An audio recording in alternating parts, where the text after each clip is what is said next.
princípio de tudo, a energia.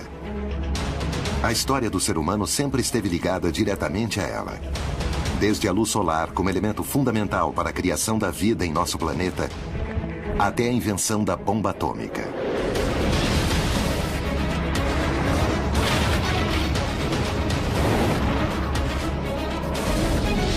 O ser humano aprendeu a explorar a energia, mas nunca imaginou que sua própria avareza o levaria a uma situação insustentável e sumamente perigosa.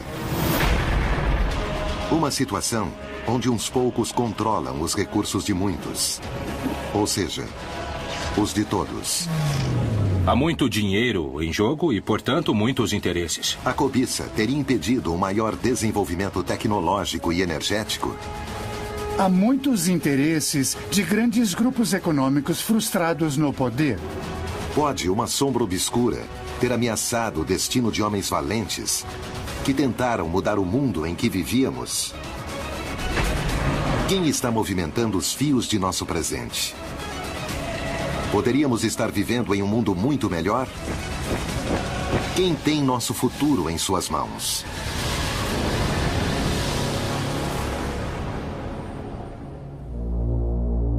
Tentaram enclausurar nosso conhecimento. Um conhecimento ao nosso alcance, mas oculto a olhos nus por um inimigo que supostamente se estende e permeia a indústria, os governos e os meios de comunicação. Fomos enganados? Se fizeram isso, por que não percebemos? Para obter as respostas adequadas, precisamos fazer as perguntas corretas. Por que dependemos de um recurso escasso que gera terríveis consequências? O planeta está em crise. O que houve com as pessoas que tentaram nos mostrar uma visão diferente do mundo? Vários homens lutaram e continuam lutando contra a incompreensão, a inveja e as ameaças e a sua privação de liberdade. Existem os que acreditam que houve uma conspiração contra seus projetos. Não resta dúvida de que foram atacados deliberadamente. Em suas vidas, pode estar a chave do que aconteceu com eles e do que está acontecendo conosco. Mentiras, traições, sabotagem e morte. Esta é a história dos sonhos e invenções de pessoas que enfrentaram os maiores obstáculos. E de pessoas que, como nós, talvez vivam enganadas sem saber. Mas, sobretudo, é a história do principal suspeito na sombra. O poder por trás da energia. Power.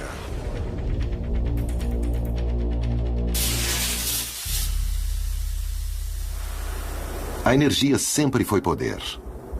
Os sacerdotes das civilizações antigas obtinham autoridade pela crença de seu povo em seu controle sobre a fonte mais visível de energia e vida: o Sol. A energia é solar direta ou solar indiretamente. Nosso gênesis energético está no Sol. Os sacerdotes não foram os únicos em se dar conta do poder resultante do controle da energia. As culturas que primeiro conseguiram aproveitar a energia de uma maneira domesticada com o desenvolvimento das primeiras técnicas agrícolas, ao entender os ciclos solares e com os avanços no armamento bélico resultando da manipulação do fogo, foram as primeiras que conquistaram o poder na antiguidade. No mundo moderno, tudo mudou com o aparecimento de uma nova e voraz demanda de energia. A era industrial havia começado. Ironicamente, a energia não só se transformou em um recurso primário desse mundo industrial, como também passou a ser uma indústria em si mesma. E com isso, os empresários passaram a ser os distribuidores e concentradores energéticos do planeta. Essa riqueza em biodiversidade e água não pode estar subordinada a interesses empresariais de grupos poderosos multinacionais e nacionais de curto prazo. Sempre será uma guerra de interesses. E na guerra, sempre haverá vítimas. Grandes cientistas e inventores se opuseram a interesses econômicos implacáveis, planejando fórmulas novas para desenvolver alternativas ao petróleo. É o caso de Nikola Tesla. Rudolf Diesel, Eugene Malov, Stanley Meyer e Paul Pantone, entre outros tantos. Todos eles têm uma visão à frente de sua época e com o desejo de fazer avançar a sociedade em direção a um futuro mais limpo e mais justo. Desde a transmissão sem fio de energia até o uso de combustíveis alternativos, esses homens dedicaram suas vidas a buscar as soluções para os problemas que enfrentamos como sociedade. Na verdade, se pudéssemos identificar uma coisa para baixar o preço, para reduzir a pobreza, certamente nós escolheríamos a energia. A Revolução do Carvão alimentou a Revolução Industrial. E com isso, as civilizações realmente avançadas são baseadas nos grandes avanços da energia. O tema da energia em nível mundial está ganhando uma importância cada vez maior no século XXI. O que está em jogo é nem mais nem menos que a sobrevivência da humanidade. Estamos simplesmente sendo os cúmplices desse capitalismo global e das empresas transnacionais, que estão provocando um problema de iniquidade gigantesco no mundo todo e que, se isso continuar, as tensões podem ser crescentes e chegar a um momento crítico que acho que ninguém quer. A escala de valores está totalmente de cabeça para baixo. Tudo o que importa é o dinheiro. Em um tempo muito recente, Iraque.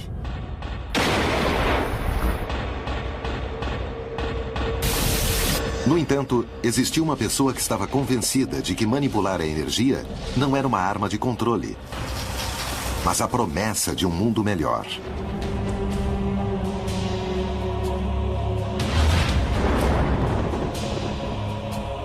Nikola Tesla. Quando chegou aos Estados Unidos, o mundo estava a ponto de mudar para sempre. Como se fosse um presságio, seu nascimento foi durante uma tormenta elétrica.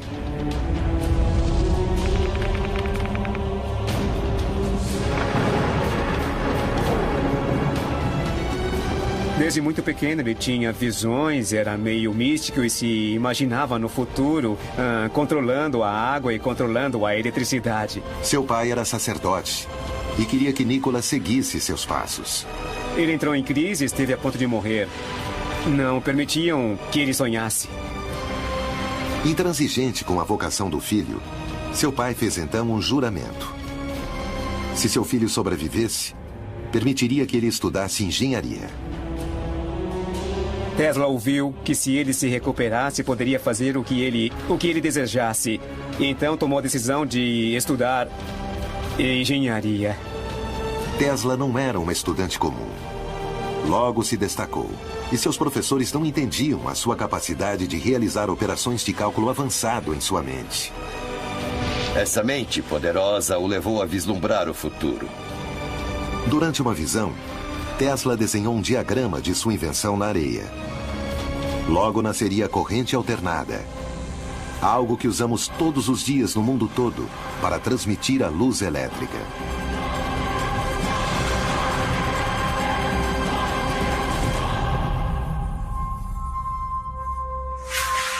Por volta da mesma época de Tesla em Berlim, um engenheiro alemão estava para projetar o que seria o primeiro motor capaz de funcionar à base de óleo vegetal.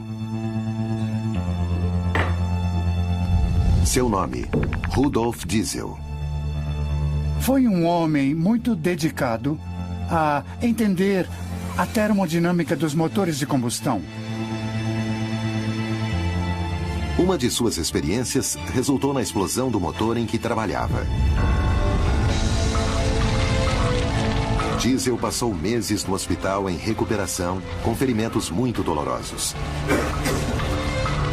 Mas o acidente que esteve a ponto de tirar-lhe a vida lhe daria a coragem necessária para levar a cabo a invenção que revolucionaria o conceito de consumo energético. Aos 38 anos de idade, Rudolf Diesel já havia feito uma fortuna com seus projetos e patentes. Em uma feira em Paris, finalmente apresentaria ao mundo o motor que levaria o seu nome. Ele queria que o motor de combustão tivesse um aproveitamento muito maior e eficiência, que fosse mais barato, mais útil, com menos desperdício e menos poluição. Lamentavelmente para Diesel, seus interesses chocariam com dois poderosos adversários: a indústria incipiente dos combustíveis fósseis e o governo alemão, que temia que os projetos do pesquisador pudessem cair nas mãos da Inglaterra. As mentes brilhantes sofreram perseguições, sofreram boicotes. Seriam esses inimigos capazes de detê-lo? Durante séculos, aquelas mentes que ultrapassaram os parâmetros da ciência conhecida foram repudiados, em especial por aqueles instaurados no poder. Inclusive Galileu, que é considerado o pai da ciência moderna, que morreu em prisão domiciliar, cego e julgado pela Igreja por sua convicção de que a Terra girava ao redor do Sol. Quantos foram os cientistas censurados e quantos terão perdido a vida por isso? Fazem artificialmente que pareçam que essas coisas estejam fora de hora. São realizadas através de agentes humanos e às vezes com práticas argumentáveis, controvertidas e que às vezes levam a essas tragédias. Muitos homens perderam a vida pelo simples fato de estarem a serviço do conhecimento da humanidade. Parece que desconhecemos bastante sobre as tecnologias que nos rodeiam e seus criadores. Aos que estão no poder não convém que sejamos informados. São os mesmos que impedem o desenvolvimento de certas invenções. Os casos a seguir, se estiverem certos, mostrariam uma realidade arrepiante. As teorias de Malov, Meyer e Pantone não são mencionadas em quase nenhuma das faculdades de engenharia do mundo. E por esse motivo, seus trabalhos são praticamente desconhecidos. Em outra faculdade, na Universidade de Utah, Estados Unidos, em fins dos anos 80, uma dupla de cientistas, Martin Fleischmann e Stanley Pons, afirmavam que haviam conseguido produzir energia de qualidade a partir da fusão a frio. Um professor egresso do Instituto de Tecnologia de Massachusetts, Eugene Malov, não só apoiava a teoria, mas também assegurava que as notícias ridículas que suas experiências sofreram da mídia eram devido a interesses mais poderosos do que o bem-estar da humanidade. Na ciência existem os que a desqualificam que é impossível obter resultado. E principalmente os que a desqualificam são os físicos nucleares, os que têm milhões e milhões de dólares em investimentos públicos do Estado, das universidades para construir reatores nucleares. Malov era professor de jornalismo científico da Universidade de Boston e no Instituto de Tecnologia de Massachusetts. Quase toda sua carreira foi dedicada à pesquisa de fontes alternativas às tradicionais que usamos hoje. Seus avanços eram vistos como a solução energética do mundo. Malov iria se transformar em vítima das notícias ridículas por parte da comunidade científica apenas por divulgar a fusão a frio. Querem nos tratar como crianças e nos fazer crer que avanços como a fusão a frio são coisas que só existem na ficção científica. Contemporâneo de Malov, há quase 3 décadas em Ohio, um inventor surpreenderia o mundo com um simples vídeo amador. Este é o desenvolvimento de células de combustível de água que podem ser usados em carros experimentais. Stanley Meyer dizia ter inventado uma máquina que só precisava de água para conseguir o hidrogênio, usado como combustível. Suas pesquisas surgiram da preocupação que causou o embargo do petróleo de 1973 por parte dos Estados Árabes aos Estados Unidos e seus aliados. O que eu vejo é que a maioria das pessoas é muito egoísta. Havia literalmente filas de pessoas tentando abastecer seu veículo com gasolina. Os brasileiros foram testemunhos de como isso afetou seu país na década de 70, a ponto de ser o estopim para que o Brasil buscasse uma solução nos biocombustíveis. Até 1975, o Brasil dependia exclusivamente de importações de petróleo para manter seu sistema de transporte e indústria funcionando.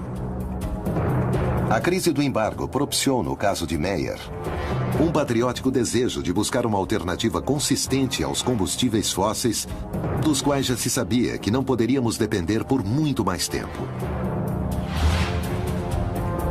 Nesse caso, depois de muitos anos de ser renegado com seu desenvolvimento, conseguiu legalizar patentes. Uma vida de luta. E ele seria reconhecido como inventor do ano pela prestigiosa edição do Who is Who in America.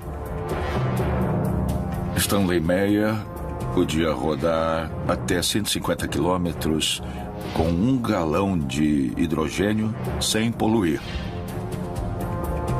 Seu veículo impulsionado por água, na verdade, parecia uma espécie de Volkswagen. Era como um carro velho. Mas, basicamente, ele descobriu a forma de produzir combustível. Era hidrogênio, mas combustível a partir da água. Segundo Meyer, ele havia conseguido separar o hidrogênio do oxigênio na molécula de água, para posteriormente queimar o hidrogênio e fazer funcionar seu motor com um impacto quase imperceptível ao meio ambiente.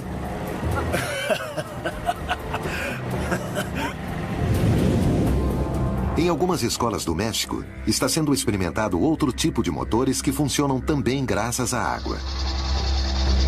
Por meio da informação obtida em planos disponíveis pela internet, foi possível recriar o motor Pantone, também conhecido como JIT. Paul Pantone, assim como Stanley Meyer, após a crise do petróleo, começou a se preocupar com o preço dos hidrocarburantes e decidiu fazer alguma coisa a respeito. Em 1979, ele começou a construir um sonho. O sonho de um combustível que permitisse que os motores não produzissem poluição.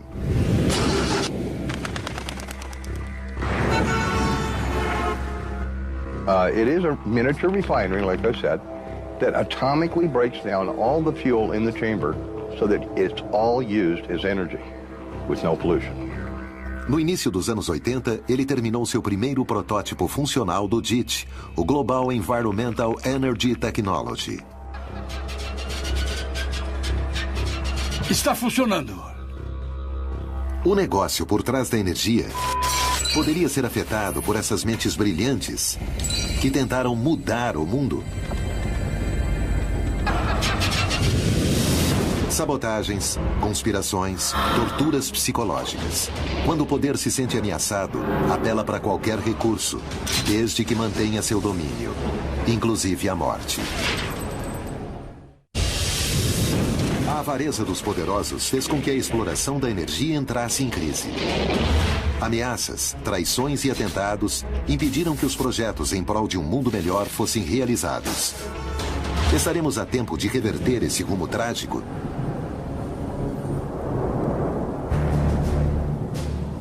No conflito da energia, sempre houve dois lados. Os que quiseram impulsionar seu desenvolvimento até limites inimagináveis e os que viram nisso um negócio. Tesla pensava que seria possível obter uma fonte de energia inesgotável. Mas quando seu futuro parecia ficar mais promissor, seus verdadeiros problemas começaram. Ao chegar nos Estados Unidos, ele só tinha 4 centes no bolso, alguns poemas e uma carta de recomendação dirigida a uma pessoa muito especial, Thomas Alva Edison. Na carta escrita por Charles Beckelor, um funcionário da empresa de Edison na Europa, era possível ler: Sr. Edison, conheço 2 grandes homens. O primeiro é o senhor. O outro é o jovem que leva esta carta. Tesla estava entre um grande inventor, um grande cientista e um louco que planejava coisas as pessoas não entendiam. E isso, é claro, criou também muitas dificuldades. Dizem que ao ler a carta, Edison o contratou imediatamente. Mais adiante, Tesla descobriria que seu empregador passaria a ser o seu pior inimigo e que seu sonho se transformaria em um pesadelo. Edison jamais cumpriria suas promessas. Foi muito conturbada sua relação infeliz com Edison, que o manteve sempre ameaçado, subjugado. Edison foi considerado herói nos Estados Unidos, mas para Tesla foi o grande inimigo. Ao negar um pagamento a Tesla, Edison se excusou, dizendo que seu funcionário não entendia o humor americano. Segundo o empresário, tudo havia sido uma brincadeira. Tesla estava tão mal que decidiu demitir-se e acabou montando sua própria companhia elétrica. Nikola Tesla imaginou um mundo onde a energia fosse um recurso infinito. Uma coisa com a qual começaria a sonhar muitos anos depois. Nós o vemos nas caricaturas como os Jetsons. Toda essa imaginação coletiva que tinham do futuro, da imponderabilidade de que a energia era vasta. Para ele, a energia podia ser retirada das tormentas, das correntes de água, do sol e, inclusive, dos raios cósmicos. Essa energia poderia ser transmitida de maneira sem fio a qualquer dispositivo receptor. Veículos, casas e eletrodomésticos seriam alimentados sem a necessidade de baterias, cabos ou qualquer combustível. Tesla entendeu a energia como um elemento ao nosso redor, que podia ser transmitida e recebida através do espaço, não necessitando, inclusive, de condutores como o cobre. Seu sonho era poder aproveitar uma energia livre, sem barreiras e inesgotável.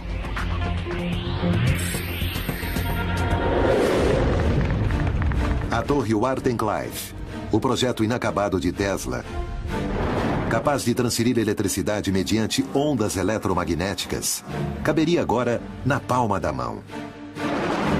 Os telefones celulares que utilizamos hoje em dia talvez tivessem aparecido décadas antes, assim como os primeiros computadores.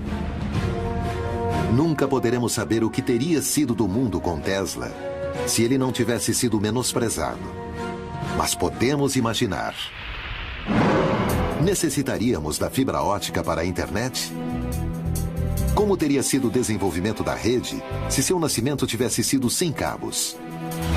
Na atualidade, na China, uma tecnologia conhecida como Li-Fi possibilitou a transmissão de dados da internet à distância através da luz. Com essa tecnologia, não vamos precisar de cabos e somente com um interruptor poderemos usar tranquilamente a internet. O legado de Tesla teria conectado a todos nós.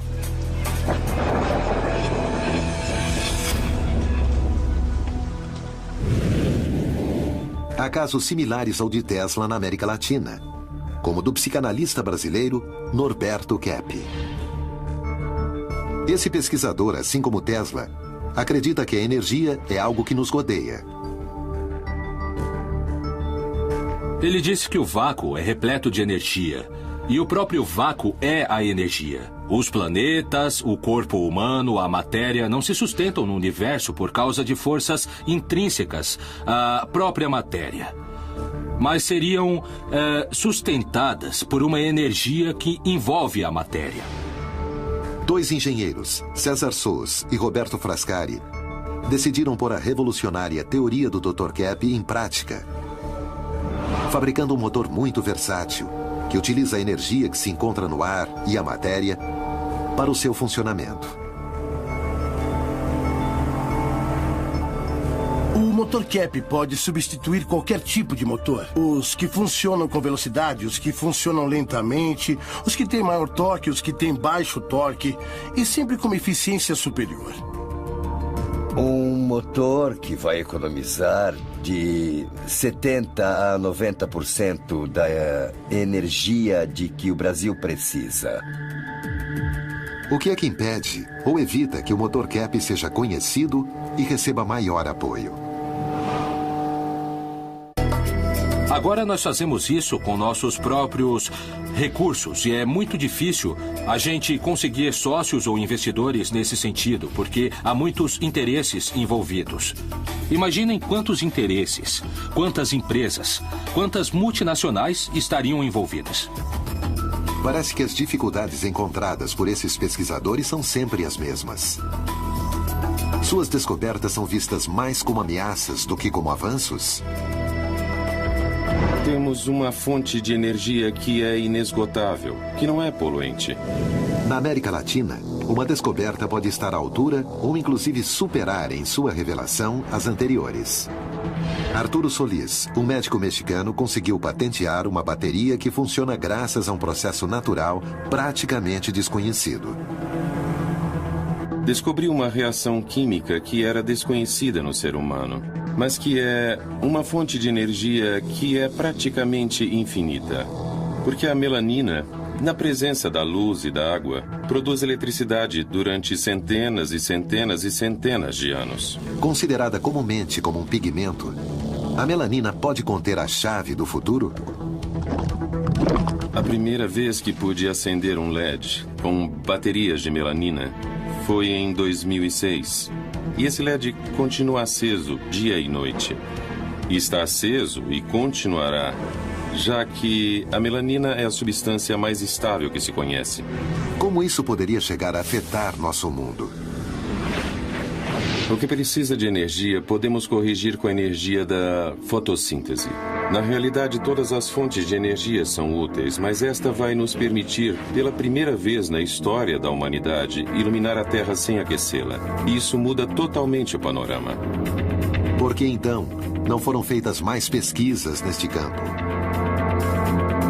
O que está acontecendo na atualidade? E o que podemos fazer quanto ao futuro? A fotossíntese representa uma ameaça para os interesses de alguns grupos? Mas é claro que sim. Quais são os principais obstáculos que eles enfrentam ao patentear suas invenções? O primeiro país que me concedeu a patente foi a Rússia.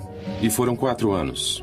O advogado de patentes dos Estados Unidos uma vez me explicou que os Estados Unidos haviam demorado tanto porque estavam revisando a patente secretamente do Departamento de Energia da agência. O investimento que eu tive de fazer foi todo do meu bolso, do meu trabalho diário.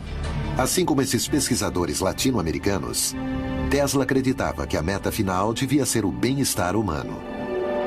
Ele agia sem pensar no custo ou no lucro que podiam ter essas invenções. Ele dizia, a energia existe, basta apenas utilizá-la. A história da humanidade progrediu a partir da descoberta de novos sistemas energéticos para melhorar sua qualidade de vida e começar a evoluir. Rudolf Diesel, embora talvez não fosse um revolucionário tão global quanto Tesla, também vislumbrou um mundo mais humano do que o que conhecemos hoje. Por causa de seu motor que funcionava com qualquer óleo, o petróleo poderia ter ficado relegado a um segundo plano, em uma concorrência muito mais prematura que a atual com os biocombustíveis.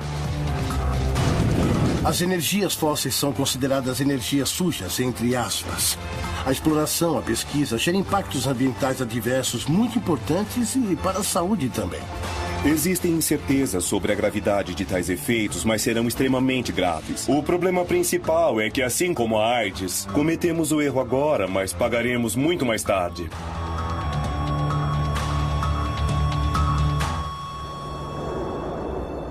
Antes de morrer, Diesel prognosticaria o seguinte: o uso de óleos vegetais como combustíveis pode parecer insignificante hoje.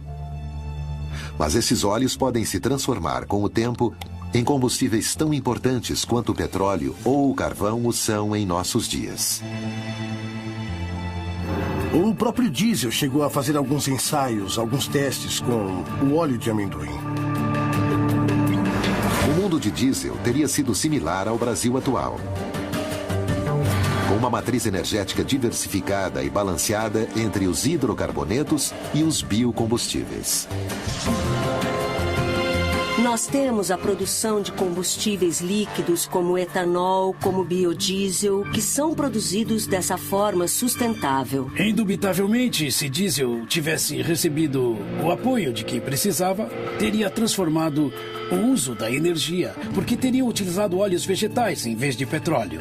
A atividade agrícola teria sido impulsionada seguramente pela natureza do combustível. Estaríamos utilizando o carvão do presente e não o carvão do passado. E além disso, teríamos um nível de poluição muito menor. Entrada da fábrica. Para entender o presente e poder planejar o futuro, primeiro devemos conhecer o passado. O nosso passado é obscuro. A energia significa poder fazer as coisas. E todo mundo precisa dela, a quer e a deseja. O historiador e político inglês Lord Acton disse certa vez: o poder corrompe, E o poder absoluto corrompe absolutamente. Ninguém encarnaria melhor o conceito de poder absoluto que J.G. Rockefeller e seu monopólio energético, a Standard Oil Company. Uma corporação que nunca mais foi vista, capaz de controlar todo o mercado sozinha. O mercado do petróleo. O ouro já não era dourado, mas negro. Rockefeller tem a visão de criar a Standard Oil, que finalmente, depois de alguns anos, se transforma em um monopólio. Esse monopólio entrou em conflito com as leis dos Estados Unidos e foi dividir a empresa em várias empresas. Essas empresas posteriormente mudaram de nomes e surge então a Exxon, Mobil e Chevron. Posteriormente, foi acrescentada a Shell. Embora nem todas tenham a mesma origem, elas passaram a ser chamadas genericamente as Sete Irmãs porque eram realmente as empresas que moviam o mundo do petróleo. Pouco tempo depois do surgimento da indústria petrolífera, nasceria outra indústria energética, a elétrica. E dois homens se apropriariam dela, Thomas Alva Edison e J.P. Morgan. Edison fundou a Edison Electric Light Company, que logo se chamaria General Electric, com a ajuda de alguns dos homens mais poderosos dos Estados Unidos. A General Electric é a única empresa das 12 originais do Dow Jones que aparece na atualidade depois de 117 anos. Forbes a considera a terceira maior empresa do mundo. Além de inventor, Edison foi um homem com uma marcante visão empresarial. E as ideias de Tesla bateriam de frente contra a dele, e, sobretudo, contra a ideologia de Morgan. Ele se importava apenas com o dinheiro e o poder. Tirava do caminho todo aquele que o atrapalhasse. Uma guerra estava a ponto de começar. A Guerra das Correntes. Edison e Morgan estavam dispostos a tudo para dominar o mercado. Mas Tesla lutaria para impor suas ideias. Diesel também decidiu enfrentar o poder, algo que poderia ter lhe custado sua própria vida. Quando o invento vai contra seus interesses, a máquina que domina a energia é capaz de tudo. No entanto, pesquisadores como Tesla e Diesel lutaram para impor suas ideias revolucionárias para melhorar o mundo, pondo em risco suas carreiras e suas próprias vidas.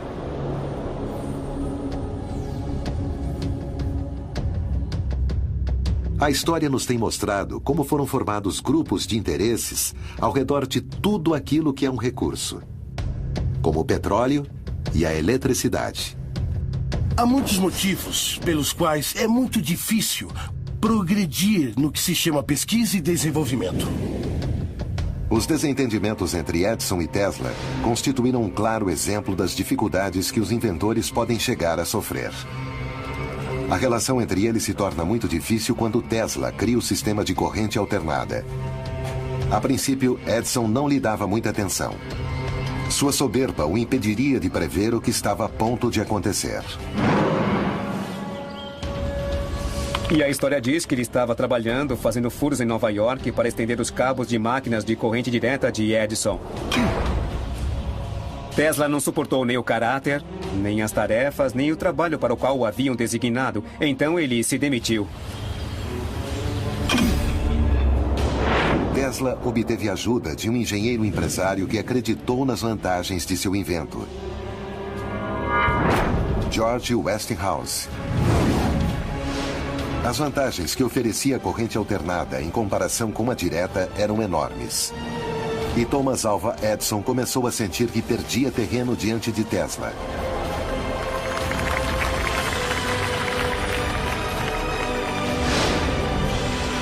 Então começou a criar publicidade negativa sobre o invento de seu rival, executando animais em público para difamar a corrente alternada. O que Edison fazia era terrivelmente diabólico. Ele eletrocutava animais ao vivo, em público, assim como uma espécie de circo. Apesar de tudo, Tesla e seu aliado Westinghouse ganhariam finalmente a guerra quando obtiveram o contrato para pôr os geradores nas cataratas do Niágara, recebendo tanta publicidade que Edison foi incapaz de sabotá-los. Conta-se que, até 1910, 1912, o Comitê de Prêmio Nobel de Física havia postulado a Edison e a Tesla para o Prêmio Nobel de Física. O que se diz é que nenhum dos dois aceitou dividir o Prêmio Nobel e a decisão foi então para nenhum dos dois. Tesla ainda teria que lidar com um inimigo muito mais poderoso. J.P. Morgan. Rudolf Diesel também se chocaria com os interesses de duas indústrias gigantescas, a petrolífera e a militar. Havia nascido na França, havia passado a infância na França, foi mandado aos 12, 14 anos para a Alemanha. Então ele não estava casado com uma nação. Ele poderia aceitar a proposta da Inglaterra ou da França, que lhe ofereciam implementar seus motores em submarinos, e os alemães queriam adiantar-se a isso. O motor de diesel não só era muito mais eficiente energeticamente que o resto dos motores de sua época. Tinha a característica que podia funcionar com um combustível que podia ser obtido de vegetais. Isso dava ao motor diesel uma grande vantagem, mas ao mesmo tempo atrapalhava o crescimento econômico que as petroleiras poderiam projetar a partir da venda maciça das naftas.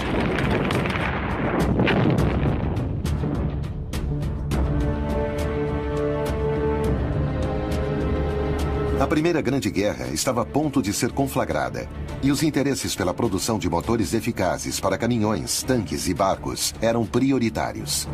Quando passaram a utilizar o motor diesel tanto para caminhões quanto para tanques de guerra, os veículos não paravam de funcionar, mesmo que todo o motor ficasse submerso na água. Bastava que a admissão e o escapamento ficassem fora. Os motores de diesel, devido às suas características, eram usados nos temidos submarinos alemães. A arma mais poderosa naquele momento. O inventor ignorava os perigos a que estava a ponto de se expor. O caso diesel é interessante porque mostra de que maneira, apesar das conspirações, finalmente a tecnologia pode terminar por se impor. Apesar de gozar de um gênio excepcional, Tesla, o inventor do século XX, como passou a ser chamado, terminou seus dias ignorado e esquecido. Sua queda começou quando o financiamento de suas pesquisas ficou nas mãos de J.P. Morgan, o sócio de Edison. Morgan percebeu o potencial que tinha a transmissão de ondas de rádio e decidiu financiar Tesla em seu projeto de construção da torre Wardenclyffe. Mas Tesla não só queria transmitir ondas de rádio com a torre, mas também eletricidade sem fio, capaz de ser usada por qualquer um, onde quisesse. Isso chocava diretamente com os interesses de Morgan. Como isso interferiria em seu negócio? Morgan tinha um monopólio sobre o cobre com que eram fabricados os cabos. De nenhuma maneira iria permitir que a pesquisa de Tesla progredisse. Ao ficar sabendo das intenções de Tesla, J.P. Morgan detém imediatamente o financiamento e logo a torre é demolida, prejudicando a reputação de Tesla para sempre. Além disso, seu laboratório foi saqueado e seus planos desapareceram.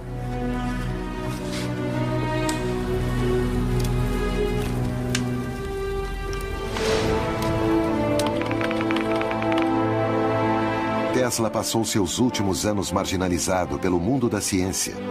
Tudo o que ele fazia era alimentar as pombas. O inventor acabou se refugiando na suíte 3327 do Hotel New Yorker.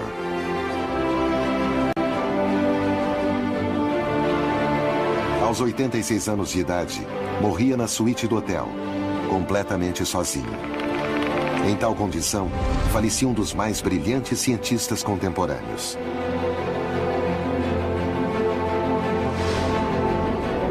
O certo é que para o mundo naquela época, era como se Tesla tivesse morrido há muito tempo. Sempre prejudicado por Edison e sua máquina de relações públicas, nunca teve seu merecido reconhecimento. Poucos dias depois, uma camareira o encontra morto no hotel de Nova York, onde vivia, e liga para o FBI.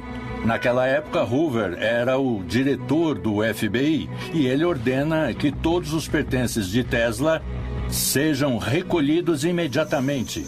E desde aquele momento, tudo relacionado a Tesla passa a ser top secret nos Estados Unidos, inclusive seu nome. Isso nos ocultou o verdadeiro alcance de seu legado. Tesla ficou totalmente ignorado. Ele saiu dos âmbitos universitários, acadêmicos, teóricos, filosóficos, não aparecia. Até que outra vez, estendendo sua pesquisa, e a importância de tais pesquisas é que outra vez voltou a nascer um mito e a história desse gênio da humanidade. Na era da informação, é cada vez mais fácil ter acesso ao conhecimento. Talvez hoje, o encobrimento não seria tão simples quanto antes. Já não se pode enganar todas as pessoas o tempo todo. Bem, também não se pode adiar e frustrar uma contribuição valiosa para sempre. Antes de morrer, Tesla disse enigmática e profeticamente: o presente é deles, mas o futuro pelo qual realmente trabalhei é meu. A quem se referia Tesla quando disse eles? Nunca saberemos se eles tiveram algo a ver com os misteriosos eventos que ocorreriam com diesel.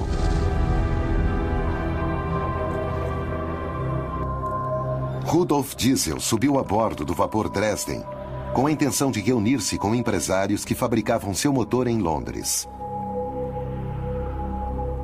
Naquela noite, jantou no restaurante do barco e retirou-se ao seu camarote por volta das 10 da noite, pedindo que o chamassem às 6h15 da manhã do dia seguinte. Pela manhã, Diesel não respondeu. Ninguém da tripulação tinha notícias dele. Dias depois, outra embarcação de origem holandesa encontrou o corpo sem vida de Rudolf Diesel flutuando na embocadura do rio Escalda. Em seguida, disseram que havia sido suicídio, pois se dizia que o cientista tinha problemas financeiros e de depressão. A morte que Diesel sofreu pode ter sido tramada por interesses do petróleo ou talvez por serviços de inteligência alemães ou ingleses. É possível encontrar o motivo de alguns alemães malvados que o queriam morto, com certeza. Que as circunstâncias de sua morte não foram as mais normais. As pessoas costumam morrer na cama. Rudolf Diesel começa com seu projeto em 1899. Em 1913, amanhece flutuando em um rio.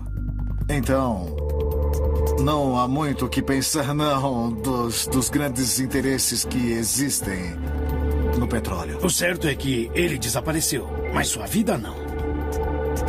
Qualquer que seja o motivo, Rudolf Diesel não viveu para ver o desenvolvimento de seu engenhoso invento.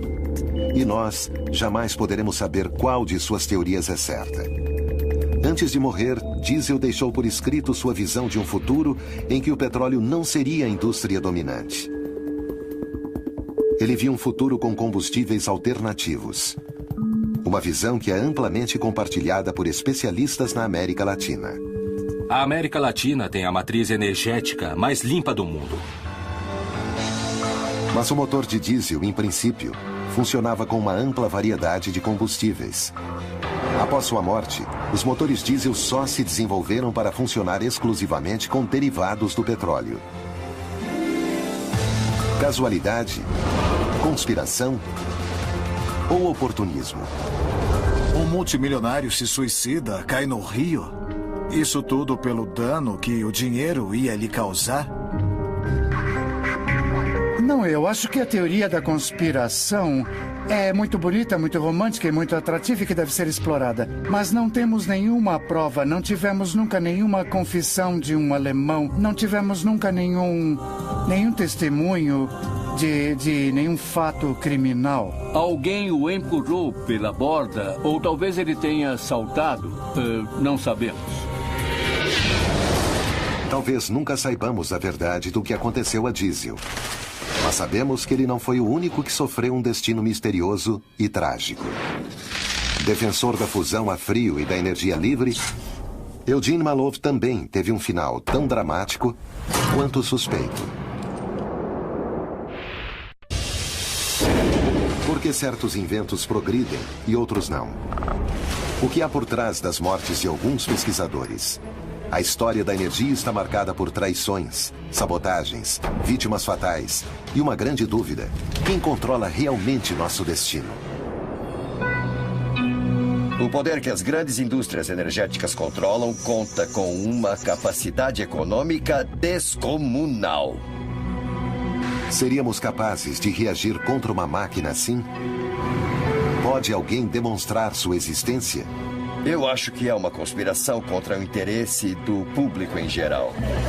São essas empresas que consideram que há uma conspiração que vem de fora e de que tentam realmente mudar as coisas ou buscar fontes renováveis de energia. A indústria de hidrocarbonetos tem uma grande vantagem hoje em dia. O campo não está bem nivelado. Favorece uma indústria que já existe há muito tempo e está trabalhando para manter esse poder.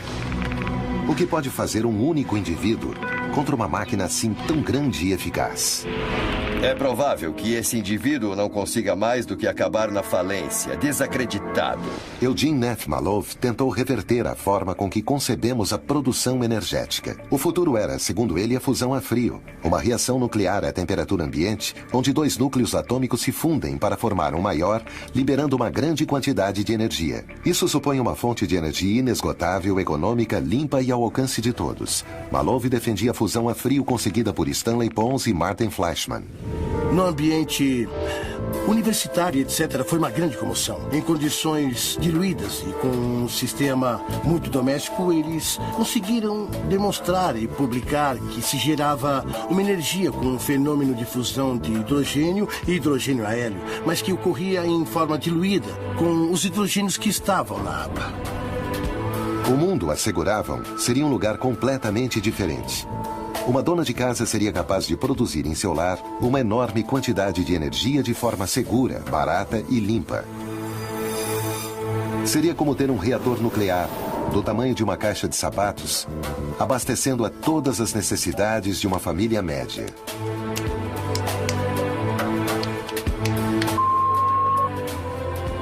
No entanto, o mundo acadêmico duvida da capacidade de reproduzir o fenômeno da fusão a frio. Assim como também questiona a veracidade dos inventos de Stanley Meyer e Paul Pantone. Pantone tinha um interesse além de qualquer crise econômica para desenvolver seu invento.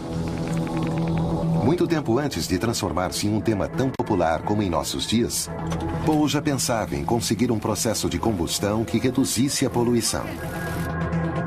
Queria criar um motor que cuidasse do ambiente. Assim, ele visualizou o JIT. Um homem que simplesmente queria deixar uma impressão melhor quando partisse que a que encontrou ao chegar. Esse é um sentimento que, com certeza, eu apoio. Segundo Pantone, neste preciso momento poderíamos modificar qualquer motor para que, em vez de gasolina, funcionasse, em sua maioria, com qualquer líquido. E só utilizaria uma pequena porcentagem de combustível convencional para a partida. Seu segredo, o plasma criado a vácuo. O que realmente ele desenvolve é o que chamam os engenheiros químicos um reformador de plasma. O plasma, muitos o identificam como o quarto estado de agregação da matéria. Parte da base de que o combustível pode ser mais bem condicionado para fazer a combustão. O agregado de água em alguns motores de combustão interna pode chegar a produzir diminuição na poluição. Nós temos que atender a uma nova restrição. E essa restrição tem a ver com a emissão de dióxido de carbono. E isso é uma coisa que com certeza tem que chegar a zero. Poderiam os motores de Pantone mudar o panorama de cidades como México e Santiago do Chile, melhorando a vida de milhões de pessoas? Há alguém nessas cidades que já está fazendo algo e não sabemos. Luiz Carlos Queiroz é um inventor mexicano que começou a sonhar com isso há alguns anos. Quando menino e via um carro funcionar, quando passava um carro levando pessoas, eu me admirava em pensar quem poderia imaginar como um carro funciona. Depois de estudar administração e trabalhar arduamente, o empreendedor mexicano por fim contava com os recursos para levar a cabo sua visão. Bom, chegou o momento, no ano 2000, precisamente em que ele disse, bem, eu quero realizar o meu sonho. A primeira coisa que queríamos fazer era um transporte público onde se levasse as pessoas, mudando o famoso bicitaxi por um veículo elétrico, já que o trabalho dos bicitaxis é um trabalho totalmente desumano. São 8, 10 horas, naquele pedacinho, sentado. E além disso, levando 200 quilos, pelo menos, é desumano. O carro Q finalmente estava pronto. Seu projeto era simples e prático. Por que então as autoridades não deram maior impulso a esse invento, que parece resolver uma problemática tão evidente? Os diferentes governos no México não demonstravam o interesse em desenvolver energias sustentáveis. Falam de ecologia, mas a realidade é que quando nos aproximamos desses não, é melhor procurar outro empreendedor que invista. Por não haver leis para veículos elétricos, logicamente eles não podem circular antes que saiam as leis. O que é ridículo. O que impede que governos levem a cabo políticas para favorecer o meio ambiente de forma sistemática e mais eficiente. São setores inicialmente conservadores e que precisam fazer políticas de incentivo para que se decidam a fazer os investimentos para que aquela tecnologia mais eficiente de fato aconteça com os benefícios para a sociedade. Deve haver governos que estejam gerando normativas, benefícios para que as empresas invistam e também para dar lugar aos empreendedores. O tempo do governante é de 4, 5, 8 anos no máximo. Nesse tempo, ele necessita de renda rápida. Não lhe importa que dentro de 15, 20, 100, 1000 anos se deva estar pagando ainda os passivos ambientais e sociais que foram gerados por essas rendas que ele captou. Aqui está a incoerência dos tempos do governante, dos tempos da política, dos tempos da natureza.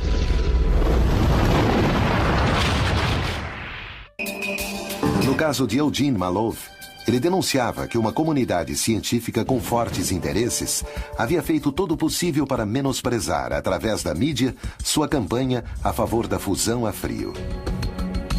Malov quis mostrar ao mundo um invento que revolucionaria a maneira com que concebemos a energia, proporcionando-nos a tantas vezes imaginada energia livre. Mas por acaso, era isso que desejava a comunidade científica? No caso de Malov, evidentemente a comunidade científica, nesse momento, jogou por terra seus projetos. É compreensível, considerando que essa era uma ideia revolucionária. Malov decidiu fundar a sua própria organização para a pesquisa da fusão a frio e as energias alternativas. Inclusive, escreveu uma carta à Casa Branca, expressando a sua fé absoluta no futuro da fusão a frio. Houve um vácuo, nesse momento, no qual ele não foi escutado, como tantos outros. Mas alguém não o ignorou. E Malov começou a receber ameaças para que parasse com sua pesquisa, ou sua vida correria perigo.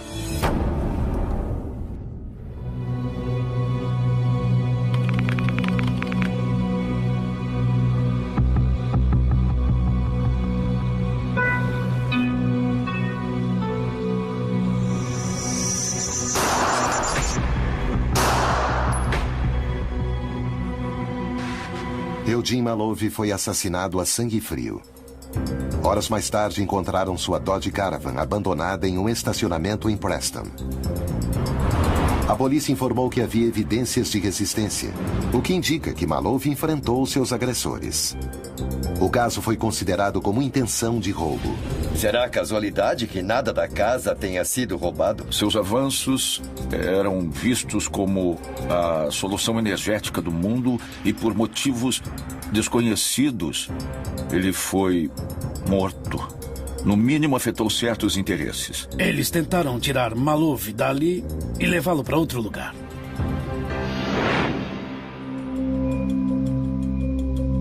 Atualmente são realizadas diversas experiências vinculadas à fusão a frio até por parte da própria NASA. Era por acaso Malov uma peça-chave em nossa era para a fonte de energia alternativa? Poderia isso desagradar alguém? O caso de Malov teve alguns pontos em comum com o de Stanley Meyer, inventor do motor a água. Além de ter de lidar com a difamação pela mídia, Meyer foi processado por 2 investidores que diziam que foram enganados. Durante o julgamento, o pesquisador nem ao menos teve a possibilidade de pôr à prova seu invento para demonstrar sua inocência. O tribunal o considerou culpado e o condenou a pagar um total de $25 mil.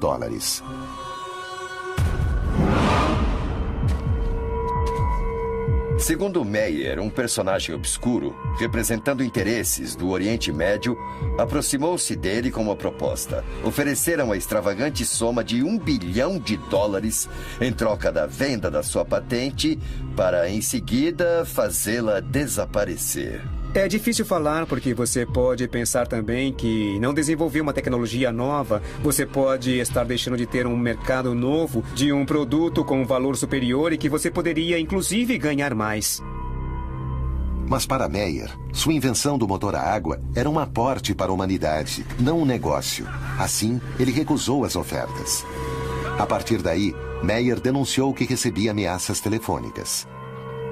Estaria alguém se empenhando em evitar que suas descobertas ficassem conhecidas? Muitas o vídeo que Stanley Meyer usou para mostrar à simples sociedade seu invento rapidamente deu a volta ao mundo. Por exemplo, essa tecnologia está aproveitando o poder que a água nos oferece.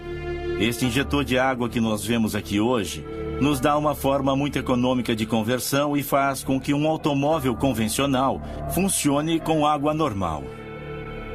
Todas as grandes empresas, os grandes interesses nunca tocaram o coração para defender a vida de um ativista ou de um inventor.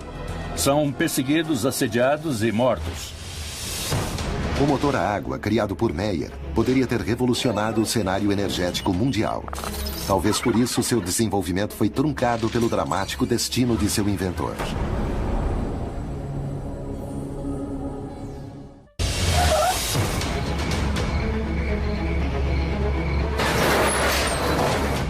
A história por trás do desenvolvimento energético inclui traições, sabotagens e perseguições àqueles inovadores que, com seus inventos, ameaçam o poder.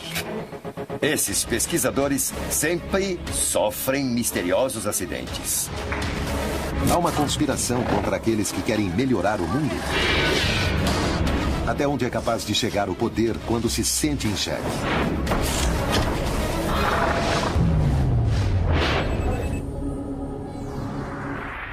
Stanley Meyer propunha o uso de um simples adaptador para abandonar os hidrocarbonetos por completo.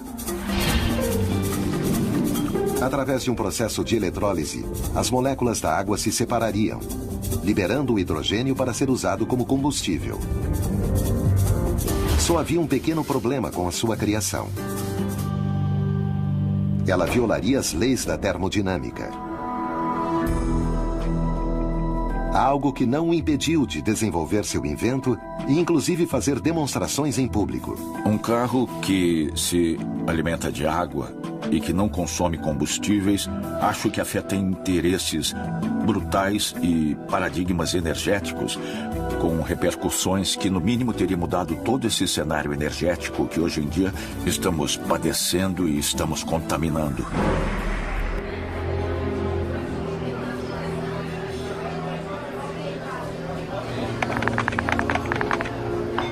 Stanley Meyer jantava em um restaurante em Grove City quando se encontrava à espera de uma reunião com investidores belgas.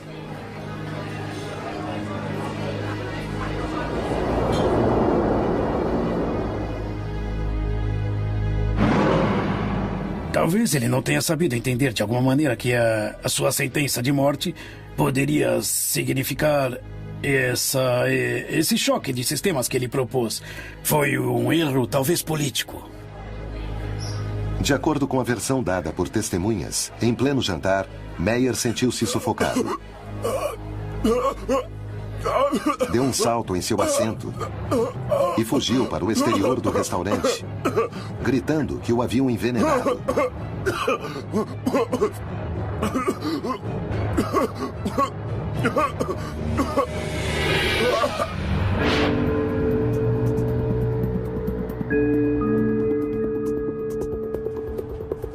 Os clientes e empregados do lugar o encontraram morto no estacionamento. Nunca chegou ao carro e também não chegou a realizar seu sonho. Se estivessem certas as afirmações de Meyer, o mundo não teria de enfrentar a perspectiva de um apocalipse energético por escassez de recursos. O hidrogênio é o elemento mais abundante do universo. Uma fonte praticamente inesgotável de energia. O hidrogênio pode ser uma fonte inesgotável, porque o hidrogênio é retirado da água. O hidrogênio se apresenta como um portador de energia capaz de ser transportada, ser utilizada no momento necessário e ser armazenada para os tempos de escassez. O hidrogênio é um combustível limpo. É o combustível mais limpo porque não gera dióxido de carbono. E sua combustão, uma vez que gera energia, transforma o hidrogênio em água.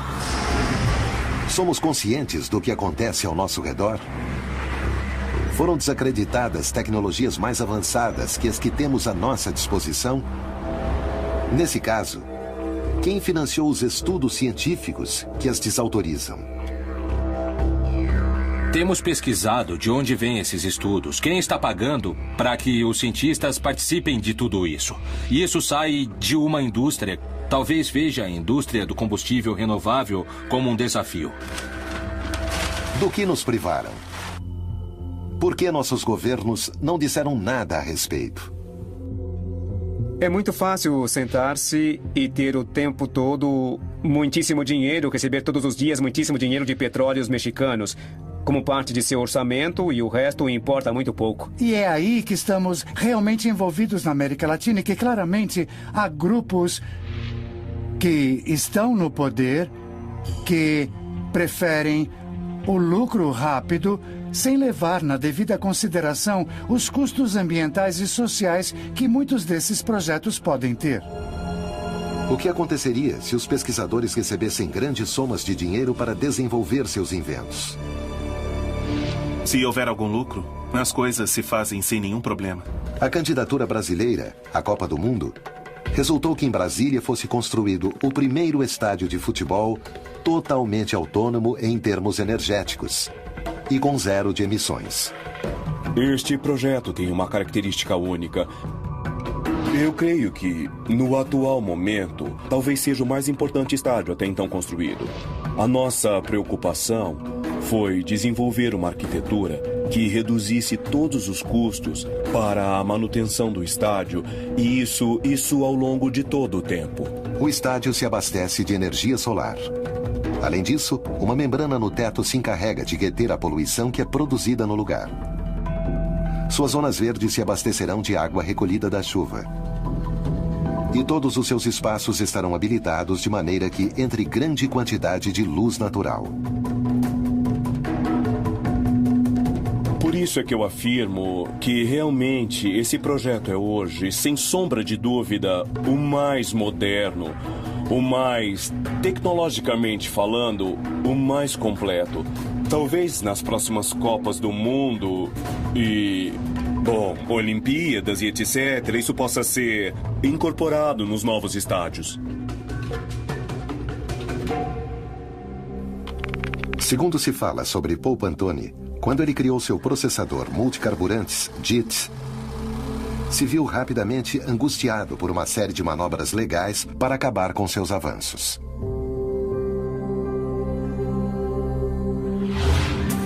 Seu pai foi o primeiro a adverti-lo sobre o risco que ele corria. Pantone chegou à casa de sua família com um carro cujo motor havia sido modificado por ele. He froze, turned around, looked at me, and he said, "You're running on water?" "Yeah. Give me the keys to my house, the gate, and the garage, and get off my property. I disown you." I said, "What?" He said, "They'll kill you. And anybody who knows how to run on water will be dead." Quanto faltava para que Pantone ouvisse o conselho de seu pai? Não o matam no início. Isso seria muito fácil. Primeiro fazem da sua vida um inferno. Pouco depois de conhecer o DIT, um diário local publicava a notícia de seu invento. De acordo com o relato de Pantone, um ano mais tarde ele recebia a chamada de um representante de uma empresa petrolífera do exterior que exigia a venda dos direitos de seu sistema. A recusa de Pantone transformaria sua vida em um inferno. So I called the same newspaper or the TV reporter up at the news station, and I said, I have a story better than yesterday's. I've got ex-governors and I've got other people on tape-recorded phone calls threatening my life. They're going to murder me if I try to pursue my dreams. He said, Mr. Pantone, I don't know anybody that would like to cover that story, because if we do, we will never have a job again. O dinheiro da conta dele desapareceu misteriosamente. Durante os anos seguintes, várias propriedades de seu negócio imobiliário foram vandalizadas. Paul Pantone conta que posteriormente receberia um novo telefonema aterrador. Com o apoio de seu filho, resolveu fazer frente a muitas das ameaças e impedimentos legais que puseram em seu caminho. Mas ainda não sabia que o pior estava para acontecer.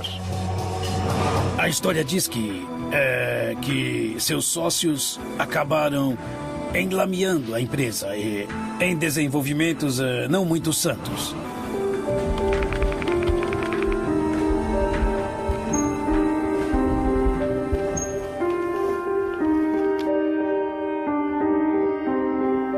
Seria o estado de Utah o lugar ideal para iniciar um processo legal contra Pantone e assim levá-lo à miséria?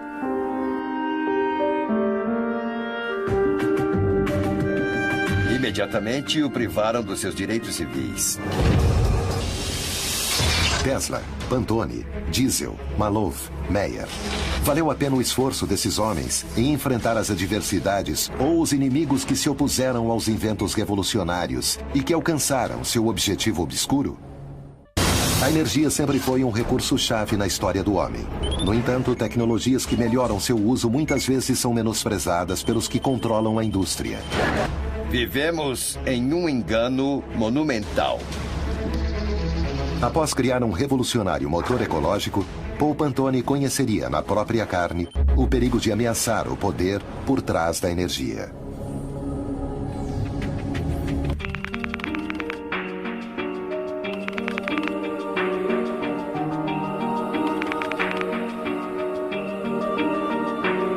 O mundo geralmente celebra tudo aquilo que represente um avanço para a humanidade. Os inventores mais criativos, no entanto, muitas vezes são dificultados no desenvolvimento de suas obras. O primeiro problema que tem os sonhadores, eu diria que é como acreditamos tanto no que vamos fazer, pensamos que as outras pessoas também vão vê-lo positivamente. Meu primeiro equívoco foi acreditar que conseguir o carro e fazê-los funcionar, todos iam querer ajudar. E todo mundo ficaria feliz. Na verdade, o que necessitamos é de um grande salto. O que necessitamos são milagres energéticos. E quando uso a palavra milagre, eu não quero dizer que seja impossível. O que eu estou falando é que nós precisamos desse grande salto imediatamente. No México, José Antônio Urbano Castellan trabalha no campo da energia solar para alcançar esse nobre objetivo. Gosto de um reator nuclear que se encontra a 150 milhões de quilômetros e que nós chamamos de Sol. Por que, se no México temos tanto Sol, não exploramos como tal? Sim, temos muito petróleo. É verdade que extraí-lo nos custa $3 e podemos vendê-lo a 90. Mas é um recurso finito e que contamina. Pensemos que, por exemplo, uma única hora de energia solar tem a energia necessária para abastecer o mundo todo por 1 ano. É verdade que não temos nem o conhecimento nem a tecnologia para aproveitar essa energia. Por isso, a palavra-chave é inovar. As estufas solares de Urbano Castellan são uma alternativa única para aproveitar a energia térmica do Sol. Como funciona a estufa urbana? Tem 610 espelhos. São espelhos planos. Estão posicionados de tal forma que todos incidem em um ponto. Ali temos uma serpentina pela qual estamos fazendo circular o IT reciclado de detrito. Nós o aquecemos a 300 graus e então podemos dispor desse calor latente, captado com o sol, para cozinhar nossos alimentos. O alimento básico na zona rural, não eletrificada e suburbana das grandes cidades, que exige um alto consumo energético. Podemos retirá-lo do sol com uma vantagem: zero emissão de CO2 na atmosfera. A energia solar é muito variada porque me permite aquecer a água, permite produzir a eletricidade e me permite gerar calor de processo com as estufas que desenvolvemos para dar o que é necessário para o cozimento. A crise climática é cada dia mais evidente. O que falta para que se faça uma advertência definitiva sobre o perigo que isso representa para o homem? Temos um panorama de água contaminada, temos um panorama de solos contaminados e, se permitirmos que contaminem a água e o solo, permitimos que se contamine o alimento. Não é uma especulação. Já existem muitos dados técnicos. O cenário otimista seria que a sociedade em geral tomasse consciência e dissesse: embora eu tenha hidrocarbonetos, não posso continuar queimando-os e vou passar para as transições energéticas nobres, porque cada vez somos mais, cada vez consumimos mais energia e cada vez estamos extraindo mais recursos não renováveis. Por que achamos que temos o direito de retirar tudo hoje? E por que achamos que temos o direito também de contaminar a água e o solo de todos os seres humanos que vêm daqui por diante nessas zonas mineiras? Quem nos deu esse direito? Esses são os elementos de reflexão de que necessitamos. Devemos insistir que, contra a mineração, os efeitos da contaminação em escala humana são para sempre. O petróleo, o carvão, o gás natural foram uma revolução na época da Revolução Industrial. Não são mais. Este é o momento de gerar uma nova revolução. Temos que gerar a revolução do século XXI, que é a revolução da sustentabilidade. E quando falo disso, falo da sustentabilidade econômica, social e, naturalmente, de um novo sistema energético, que esteja baseado no uso das energias alternativas. Paul Pantone também imaginou um planeta diferente, onde os carros funcionassem com o DIT, o seu sistema. Este adaptador seria capaz de fazer funcionar qualquer veículo com 80% de água como combustível. Mas o sonho de Pantone se transformou em pesadelo. Isso de poupar 80% de combustível, quando eu, petroleiro, fiz meus grandes investimentos e estou fazendo perfurações, acaba com meus esquemas de recuperação de investimento.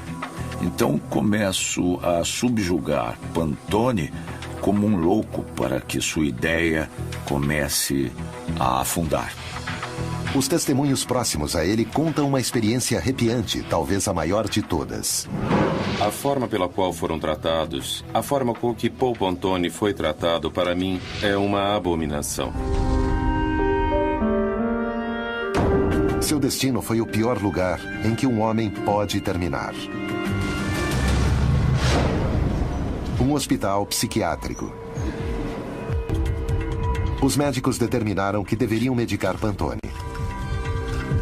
Durante 3 meses, ele deveria receber fortes psicotrópicos com a desculpa de voltar a deixá-lo competente, segundo eles. Na luta para libertá-lo, foram apresentadas 2 provas psiquiátricas que confirmavam sua estabilidade mental. Soube que não consideraram as provas e nem ao menos teve uma legítima defesa. Pantone estava definitivamente condenado. Well, I'd broken my foot.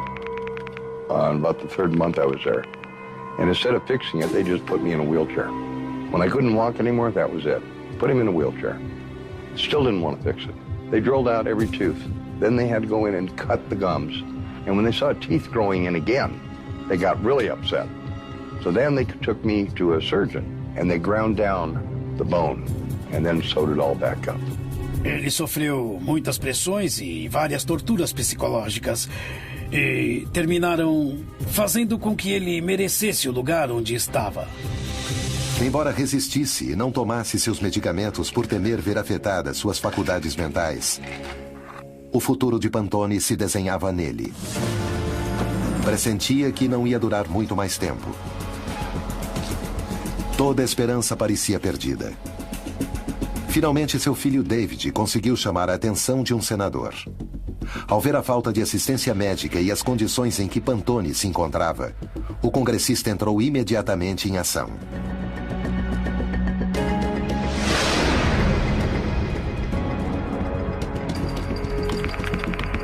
Albuquerque, Novo México, setembro de 2013.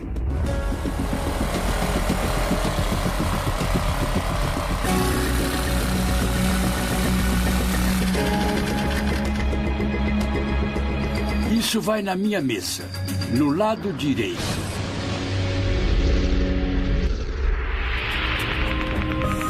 Paul Pantone foi libertado no dia 25 de maio de 2009, com a condição de abandonar o estado de Utah. Eu me senti traído. Contratei um advogado após outro. Passei por 12 ou 13 advogados. Todos levavam o meu dinheiro. Diziam que me representariam, mas depois voltavam e me diziam: a única forma de representá-lo é você me dar sua patente. E isso não ia acontecer. Enquanto a crise climática cresce, o poder por trás da energia usa todos os seus recursos para manter seu domínio. Qual é o caminho para sair dessa encruzilhada? Quem são os novos pesquisadores? E o que estão fazendo para mudar o mundo? Eles sabem que arriscam tudo, inclusive suas próprias vidas? A história da energia esconde sabotagens, traições e mortes duvidosas. Certos inventos são consagrados enquanto que outros caem no esquecimento. Quem são os pesquisadores que, apesar de tudo, lutam contra o poder, embora suas vidas estejam em risco? Pantone, Meyer, Malov, Diesel e Tesla parecem ter vivido na própria carne a presença do poder. Nunca poderemos ter a certeza. Seremos nós também vítimas, sem saber? O que nós podemos fazer se o poder por trás da energia é tão grande? Ou só nos fizeram acreditar nisso? Temos menosprezado nossa capacidade de conseguir mudanças? E o papel dos cidadãos é fundamental. Nós precisamos entender que as pessoas têm o poder, o povo é quem tem a última palavra. Temos que conseguir maiores fundos para a pesquisa. Necessitamos dos incentivos do mercado. Necessitamos difundir a mensagem. Um avanço energético, com toda certeza, é o mais importante. Nunca antes foi mais fácil conseguir isso.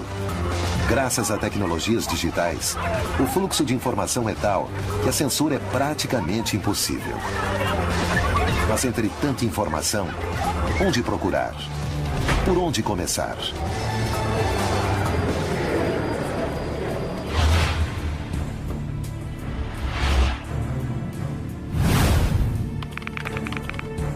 A 17 quilômetros de Abu Dhabi, está sendo construída na atualidade uma cidade cujo abastecimento energético provém unicamente de energias renováveis, somando-se a altas tecnologias de aproveitamento que são projetadas para não haver qualquer poluição.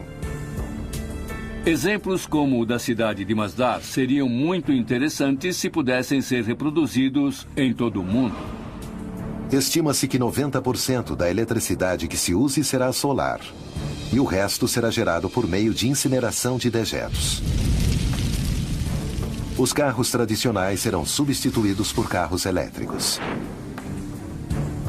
Grandes cidades que estão distribuídas em diferentes países do mundo dificilmente poderiam rapidamente ser transformadas em cidades não contaminantes e autossustentadas, como seria desejável. Investimentos como o da cidade de Masdar, em Abu Dhabi, e o Estádio Nacional de Brasília, nos demonstram que, quando existe o interesse econômico, é possível solucionar nossas necessidades mais urgentes. Acho que o que está acontecendo é que agora as pessoas começam a tomar consciência de que as energias alternativas não somente são boas para o planeta, mas além disso podem ser rentáveis. E pode haver um negócio. E precisamos que isso aconteça.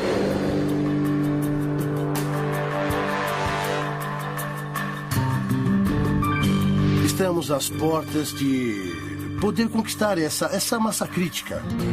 nós mesmos também mudaremos nossa maneira de ver o mundo para viver uma nova humanidade, para viver as energias limpas, para viver novas economias e aproveitando as energias que efetivamente são infinitas, que o universo nos oferece, mas aproveitando-as de uma maneira mais amorosa e coletiva. Aplicar isso de forma maciça vai levar tempo.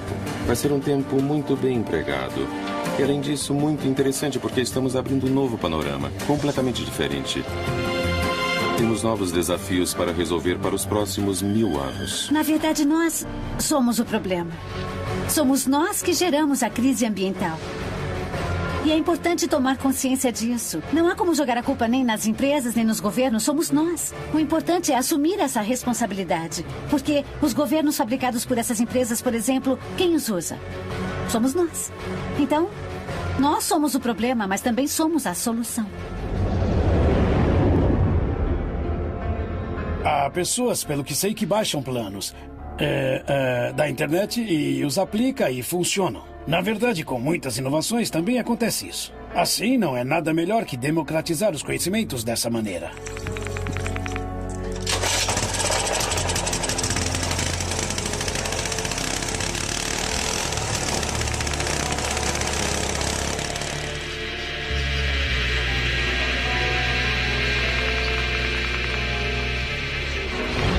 Todos esses inventos, muitos dos quais podemos baixar hoje através da web, não mostram outra coisa além da grande capacidade criativa do espírito humano de melhorar a qualidade de vida. E isso se faz a partir de ideias, desenvolvimentos, alguns dos quais chegam a um porto seguro e se transformam em verdadeiras realizações tecnológicas. Felizmente, o futuro que Tesla, Maloof, Diesel, Meyer e Pantone vislumbraram poderia estar cada dia mais perto de ser realizado. A Tesla Motors produz na atualidade veículos elétricos de alta gama. Mas o desejo dessa empresa, criada em homenagem ao homem que mais lutou para pôr a energia ao alcance de todos, é chegar ao mercado maciço com um automóvel de preço acessível. Poderíamos estar diante da fagulha que dispara a revolução que Nikola Tesla sonhou mais de um século atrás.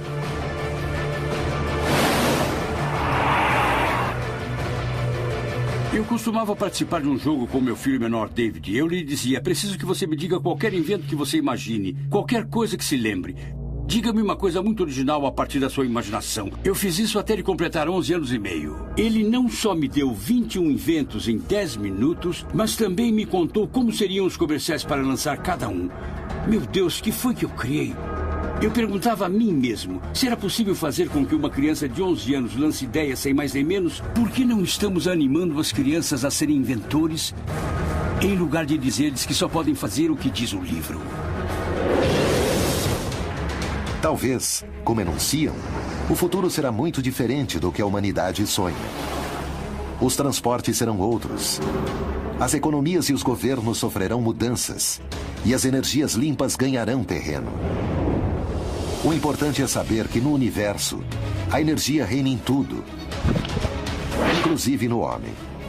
O único capaz de modificar sua própria realidade.